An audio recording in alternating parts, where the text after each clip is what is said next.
Private travels bus ఒక truck ఢీకొన్న ఘటన 40 మందిని సజీవ దహనం చేసింది.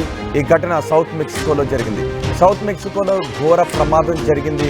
మీకు గుర్తుంది కదా, పాలెం ఘటన, మహబూబ్ నగర్లో పాలెం దుర్ఘటన ఇప్పటికీ మన కళ్ళ ముందు కదులుతూనే ఉంటుంది.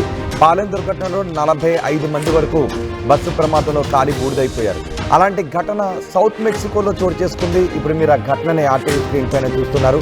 ప్రైవేట్ ట్రావెల్స్ బస్సును ఒక ట్రక్ ఢీకొనడంతో ఒక్కసారిగా బస్సులో మంటలు చెలరేగాయి. ఈ ప్రమాదంలో 40 మంది సజీవ దహనం అయిపోయారు. 8 మందికి తీవ్ర గాయాలయ్యాయి.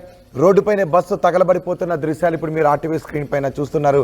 బస్సు మొత్తం నామరూపాలు లేకుండా ఓన్లీ స్కెలిటన్ మాత్రమే అక్కడ మిగిలి ఉంది.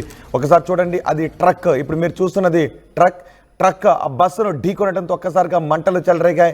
ఆ బస్సులో ఆ సమయంలో 48 మంది ఉన్నట్టుగా తెలుస్తోంది. 8 మందికి తీవ్ర గాయాలయ్యాయి. 38 మంది ప్రయాణికులు ఉన్నారు, 2 డ్రైవర్లు ఉన్నారు. వాళ్ళు అందరూ 40 మంది ఈ అగ్ని ప్రమాదంలో కాలి బూడిదైపోయారు. బస్సు చూడండి ఒక్కసారి, మొత్తం బస్సు కాలి బూడిదైపోయింది. ట్రక్ వెళ్ళి బస్సును ఢీకొట్టడంతో ఈ ప్రమాదం జరిగింది. మంటలు కూడా సంభవిస్తున్నాయి. మంటలు సంభవిస్తున్న సమయంలో అగ్నిమాపక సిబ్బంది అక్కడికి వచ్చి మంటలను అదుపు చేయడానికి కొంత సమయం పట్టింది.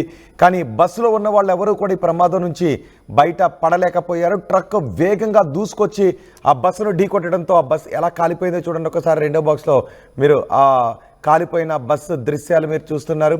ఇది ప్రైవేట్ ట్రావెల్స్ బస్ ప్రయాణికులను తీసుకుని వెళుతుంది.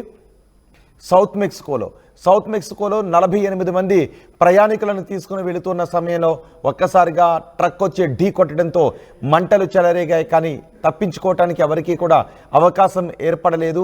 ఆ బస్సులో ఆ సమయంలో మొత్తం 48 మంది ఉన్నట్టుగా తెలుస్తోంది. 2 డ్రైవర్లు కూడా ఉన్నారు. 40 మంది సజీవ దహనం అయిపోయారు. 8 మందికి తీవ్ర గాయాలయ్యాయి.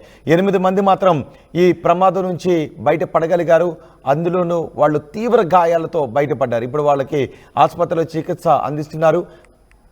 టబాస్కో రాష్ట్రంలో, సౌత్ మెక్సికోలో టబాస్కో రాష్ట్రంలో ఈ తెల్లవారుజామున ఈ దుర్ఘటన జరిగింది. ఇప్పటి వరకు 18 మందికి చెందిన అవశేషాలను గుర్తించినట్టుగా తెలుస్తోంది. ఘటనా స్థలంలో హృదయ విదారకంగా ఉన్నాయి దృశ్యాలు.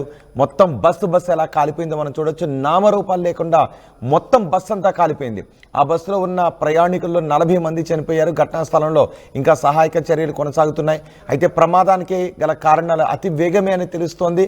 వెనుక నుంచి మన ఆ ట్రక్ను కూడా మనం చూడొచ్చు. ఆ ట్రక్కే ఈ ట్రావెల్స్ బస్సును ఢీ కొట్టడంతో ఒక్కసారిగా మంటలు చెలరేగాయి. కానీ అందులో ఉన్న వాళ్ళు ఎవరు కూడా తప్పించుకోవడానికి అవకాశం కుదరలేదు. కేవలం 8 మంది మాత్రమే ఈ ప్రమాదం నుంచి బయటపడ్డారు. ఇంకా అక్కడ సహాయక చర్యలు కొనసాగుతున్న దృశ్యాలను కూడా మనం ఆర్టీవీ స్క్రీన్ పైన చూడొచ్చు. గతంలో మహబూబ్ నగర్లో ఇలాంటి ఘటన చోటు చేసుకుంది. 2014లో మహబూబ్ నగర్లో పాలెంలో ఒక బస్సు పూర్తిగా కాలిపోయి 45 మంది దుర్మరణం పాలైన ఘటన ఇంకా మన కళ్ళ ముందు మెదులుతూనే ఉంది. ఆ తర్వాత కూడా అడపాదడప ఎక్కడో చోట ఇలాంటి బస్సు ప్రమాదాలు జరుగుతూనే ఉన్నాయి. ఇప్పుడు ఇది సౌత్ మెక్సికోలో జరిగింది. సౌత్ మెక్సికోలో ఈ ఘటన జరగడంతో ఆ బస్సులో ప్రయాణిస్తున్న 40 మంది అగ్నికి ఆహుతైపోయారు.